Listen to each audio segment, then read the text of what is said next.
우리가 요즘 늘 염원하는 게 있죠. 친구 같은 엄마, 또 친구 같은 아빠. 굉장히 좋게 생각하시죠? 네. 이거 굉장히 위험한 겁니다. 아. 친구 같은 엄마, 친구 같은 아빠가 어느 정도 위험한 거냐?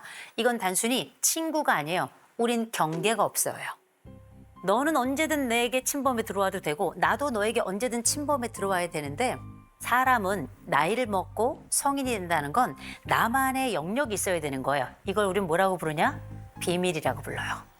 사생활이라고 불러요. 내 비밀이 없는 사람들은 그냥 어린아이예요. 그것도 7세 미만의 어린아이들. 7세 미만의 어린아이. 아, 이쯤에서 제가 궁금한 게 있는데, 네. 그러니까 나에게 모성애가 이 모성이 자녀를 위한 사랑인지 또 아닌지 알 수 있는 방법은 없을까요? 저는 정상적인 사랑 같은데, 또 아닌가? 이게 경계가 좀 모호하단 말이에요. 이게 과연 내 아이에 대한 사랑인가 아니면 나의 불안을 잠재우기 위한 과정인가. 맞아요. 맞아, 요거 알면 좋겠다. 저는 이게 질문을 통해서 저는 어느 정도 답을 찾을 수 있지 않을까 싶어요. 그 첫 번째 질문이 뭐냐면 내가 어떤 말이나 행동을 했을 때 누가 편해지는가요? 아이가 편해지는가 아니면 내가 편해지는가? 나중에 봤더니 아이는 똑같아. 그냥 나만 안심이 돼? 그렇다면 이건 아이를 사랑하는 방식이라기보다 나의 안심을 향한 것이다. 맞네. 맞아. 두 번째, 어떤 일이 있었는데 결과가 나빠. 이 결과가 나빴을 때 어떤 일이 벌어지는가? 아이하고 함께 이 문제를 풀어가려고 하는가 아니면 내가 먼저 무너지는가? 결국 그래서 우리의 최종적인 목표가 무엇이냐? 아이의 성장이냐 아니면 나의 안심이냐? 이게 굉장히 중요한 거예요. 꼭 말씀드리는 게 아이들의 실패를 막는 모성은 완벽히 아이를 망치는 모성이라는 거. 또 그 실패를 잘 이겨냈을 때 브라보를 외칠 준비를 하는 그 엄마, 그 아버지, 전 최고의 엄마, 최고의 아버지가 될 거라고 생각합니다. 우리 모두 괜찮은 모성, 괜찮은 부성으로 기꺼이 브라보를 외쳤으면 좋겠습니다.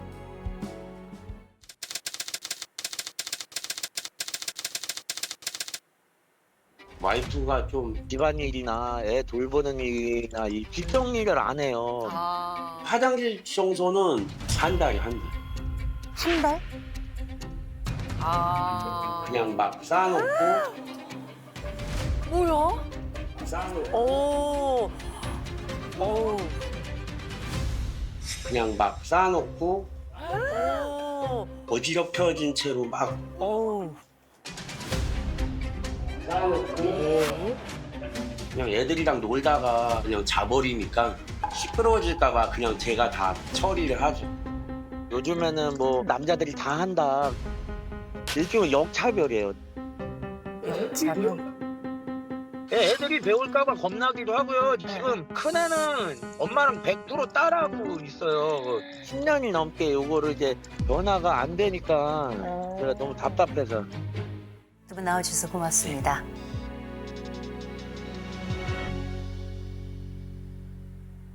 두 분을 그냥 뵙기에는 그냥 겉으로 볼 땐 잘 모르겠어요. 그러게. 잘 모르겠는데 진짜. 제가 이제 상황을 듣고선 저는 굉장히 심각하게 봤거든요. 네.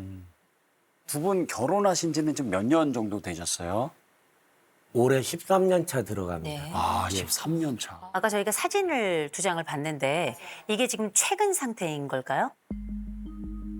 한 3주 전 정도 된 사진이고요. 아까 사진처럼 이제 우선은 몰아놓고 생활을 하는 거죠. 그래 놓고 주말에 이제 아, 시간이 날 때 시간이 날 때. 그때 아, 그래요? 하는구나. 청소 중에서는 이제 화장실 청소가 이게 손이 또 은근히 많이 가요. 그거 진짜. 네. 아내분께서는 네네. 그럼 화장실 청소는 어떻게 하고 계신가요? 잘 안 하고 한 달에 한 번씩 하거든요. 한 달에 한 번. 네, 근데 이제 변기는 좀 오염도가 심했을 때는 제가 합니다. 그래서 제가 거의 하는 편입니다. 화장실 청소. 네. 요리 같은 거는 그래도 아내분이 좀 잘 하시나요? 좀 저 배달 음식을 좀 많이 시켜 먹고 해요. 배달 음식을. 배달 음식을. 그럼 식사하고 나서 치우는 것도 배달 음식 같은 거 치우는 게 또 엄청 쓰레기거든요. 그런 그렇지. 것들은 바로 치우시나요? 옛날에는 막 서로 미루고 그랬는데 많이 서로 힘들면은 제가 좀 양보를 하고 치우고 자고 그렇습니다.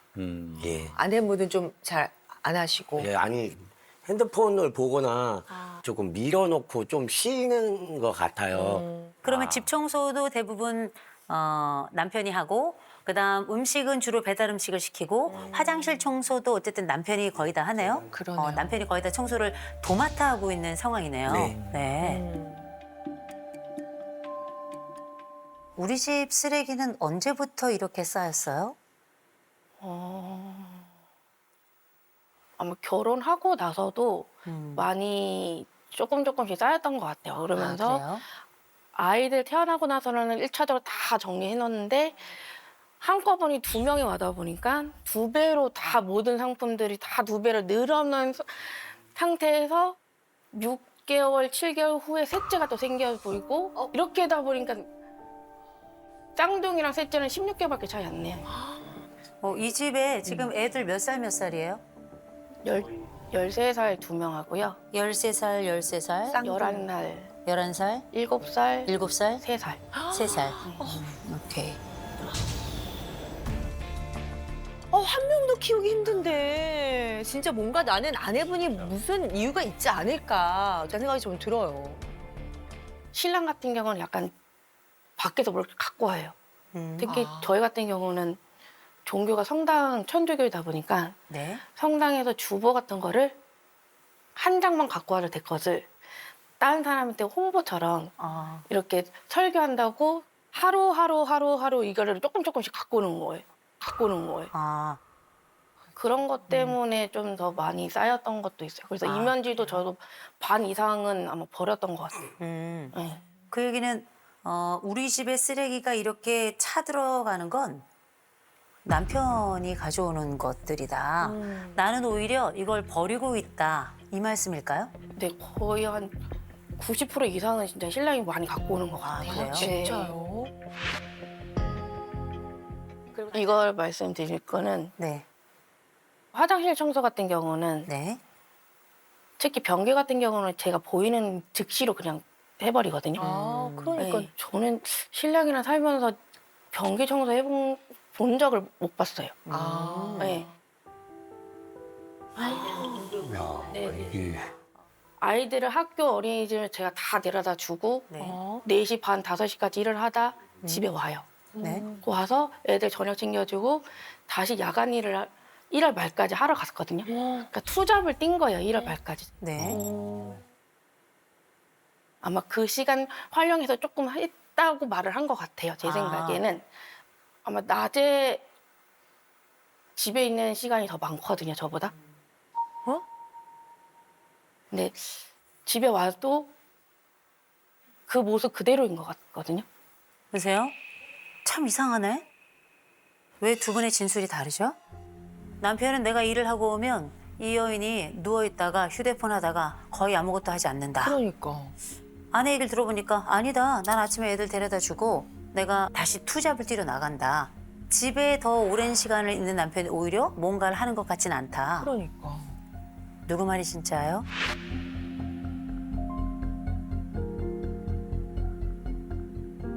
아내는 계속 투잡을 뛰고 있죠. 남편은 일을 하고 있나요? 잠깐 쉬고 있어. 잠깐 쉬고 네. 있어요. 그 사진을 볼 때는 이 엄마가 그냥 놔버린 게 아닌가.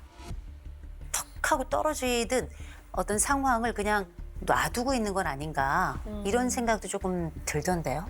반은 포기한 상태였어요. 그게 무슨 말이에요? 그러니까 너무 힘드니까 이 오남매가 엄마 껌딱지들이거든요. 아빠한테는 절대 안 가요. 아빠한테 왜 안 가요? 아빠가 일단 톤 자체가 높고 톤이 높고. 무섭게 강압적으로 얘기를 하다 보니까 아빠랑 있는 게 싫고 엄마랑만 얘기하고 싶고 아빠랑은 얘기하고 싶지 않다고 얘기를 하더라고요. 혹시 아내한테도 그렇게 이야기해요? 네. 좀 톤이 높아요. 톤이 높아요. 네. 톤만 높아요. 욕도 해요. 지금은 많이 좋아졌는데 욕도 하고 폭력까지 쓴 적도 있었어요. 폭력을요? 네. 폭력의 수준이 어느 정도인지 좀 여쭤봐도 될까요? 그냥 손으로 손찌검을 하는 거죠. 손찌검? 네. 한 번 툭 이렇게요? 네, 머리를 이제 가격한 거죠. 머리를요? 네. 머리를.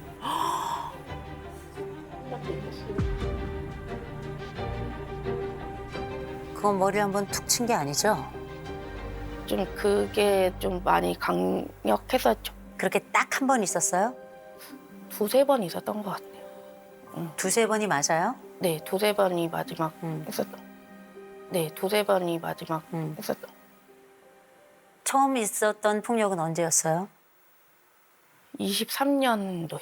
23년도? 네, 그러면 저희가 한 3년 전 정도 되네요? 네, 3년 전. 그럼 그 전에는 폭행이 전혀 없었어요? 없었어요. 아, 그래요? 네. 그런데 왜 그때는 폭력이 발생했을까요? 일단 그때도 똑같이 집안 문제, 집안 청소 때문에 좀 많이 싸우기도 했었고, 그때부터 막 화가 막 치밀어 오르더라고요. 아, 그래요? 남편이 저는 꽤 거친 사람이라고 생각합니다. 여기서 얘기할 수 없는 것보다 훨씬 더 욕설도 많이 할 거고요. 공격성도 상당히 좀 심할 거라고 생각해요. 폭력이 있으셨고 좀 네. 힘든 일이 많이 있으셨는데 네네. 그럼 사람들이 보통 이혼을 고려하잖아요. 맞아요. 왜 이혼을 고려 안 하셨어요? 아이 때문에 아이 때문에. 못한 거죠. 그러니까 못한 게 아니라 안 한 거죠. 폭력이 2번, 3번 정도 있었다. 정말이에요? 예, 그래요? 예, 2번, 3번 있었고요. 아내의 문장 완성 검사에는 남편의 폭력으로 꽉 차 있거든요. 어리석게도 내가 두려워하는 것은 남편이다. 남자에 대해서 무엇보다 좋지 않게 생각하는 것은 폭력이다. 무슨 일을 해서라도 잊고 싶은 건 가정폭력이고요. 다른 친구들이 모르는 나의 두려움은 남편이에요. 이런 얘기들이 이제 빼곡하게 있거든요. 이 폭력의 기본적인 출발점은 무엇이었는가? 청소라고 이야기하지만 저는 남편이 이 아내를 제압하는 데 사용하고 있다고 느껴지고요. 제가 볼 땐 이 아내를 통제하는 하나의 수단도 되는 것 같아요. 너 이렇게 청소를 안 해? 지저분하고 더럽고 말이야. 너 여자잖아. 안쪽 사람 아니야. 그럼 어떻게 애 보고 집안일 하고 이건 네 일이잖아. 그죠? 그리고 이 육아와 청소를 아내가 제대로 못한단 말이에요. 그럼 어떻게 비난하고 그리고 누르고 그리고 나서 욕하고 그리고 나서 이 문제를 잘 해결하지 못하는 이 여성이 처벌을 받는 과정이기도 한 것 같아요. 두 분이 이렇게 이야기할 때는 굉장히 차분하고 굉장히 조용하고 할 것 같잖아요. 이 남편은 그런 사람이 아닙니다. 이 남편 충동성이 100이에요. 이 정도 충동성을 가지고 있는 사람이 한 곳에서 계속 일을 한다는 게 정말 기적적일 정도예요. 그런 면에 있어서는 저는 애를 쓰고 있다고 생각해요. 그런데 이것만이 문제가 아니고요. 이 남편은 자기 초월 점수가 100점이에요. 자기 초월 점수가 100점이라는 건 남편은 어쩌면 도망을 가고 있는지도 몰라요. 종교를 통해서. 그죠? 그래서 제가 말씀을 드립니다. 아내의 그 검사 결과를 좀 보면 아내의 검사 결과는 참혹할 정도예요. 아내는 위험에 대한 이 불안이 95점이에요. 근데 문제는 아내의 인내력이 4점이에요. 4점. 아내는 인내력이 없는 게 아니고요. 방전이에요. 방전. 아무것도 할 수가 없어요. 완전 방전이어서. 거기다가 아내가 자율성이 0점이에요. 자율성이 0점이라는 건 아내는 자기 안쪽의 내부가 완전히 붕괴됐어요. 스스로 나라는 사람이 있는지 없는지도 잘 몰라요. 그냥 살아. 아내는 집에서 마치 죽은 것처럼 살아요. 집에서는 좀비같이 산단 말이에요. 이 여자는 좀비예요. 근데 저는 알았어요. 도대체 이 사람이 어떤 사람인지. 원래 이 사람은 좀비가 아니거든요. 원래 활달한 사람이에요. 아내 아무것도 안 하죠. 네. 왜 안 하는 줄 아세요? 움직이는 순간 문제가 생기거든. 내가 의지를 갖는 순간 뭔가 잘 되지 않아. 저는 이 집이 매우 건강하지 않다고 생각합니다. 매우. 제가 좀 조심스러운 질문을 드릴게요. 우리 집에 남편이 없으면 어떤 일이 벌어질까요? 일단 아이들이 너무 행복해요. 아이들이 행복할 것 네. 같아요. 본인은 어때요? 저도 많이 좀 좋을 것 같아요. 제가 좀 남편께 부탁을 좀 드려야 될 것 같아요. 전 이 여자를 좀 살렸으면 좋겠습니다. 3개월만 좀 분리가 좀 됐으면 좋겠어요. 네. 남편이 따로. 좀 아내의 불안을 조금 낮췄으면 좋겠고요. 대신 그 3개월 사이에 뭘 하셨으면 좋겠냐면 아빠잖아요. 네. 또 남편이잖아요. 네. 직장 구하세요. 알겠습니다. 직장 구하세요. 네. 하셔서 열심히 돈을 벌어 월급을 가져올 수 있도록 가장의 위치를 다시 찾으셨으면 좋겠어요. 네. 아시겠죠? 알겠습니다. 지금 이 집 엉망진창이거든요. 이게 집에 청소가 안 된다는 건 아이들의 정신 건강과 정신 구조도 같이 무너지는 거예요. 근데 아이들 이렇게 키우면 안 됩니다. 남편 없이 한번 정리를 시작해 봤으면 좋겠어요. 네, 그 사이에 아이들이랑 좀 정리정돈이 될 것 같습니다. 정리정돈이 될 것 네. 같아요. 그리고 때리지 마요. 네. 아내를 한 번 더 때렸다는 얘기가 제 귀에 들려오면 제가 바로 신고합니다. 네. 바로 신고할 거예요. 네. 당신이 누군데 다른 사람을 때리고 다른 사람의 인생을 고통스럽게 해요? 멈춰요. 약속해야 돼요. 알겠습니다. 그렇게 같이 응원하고 또 기도하도록 하겠습니다.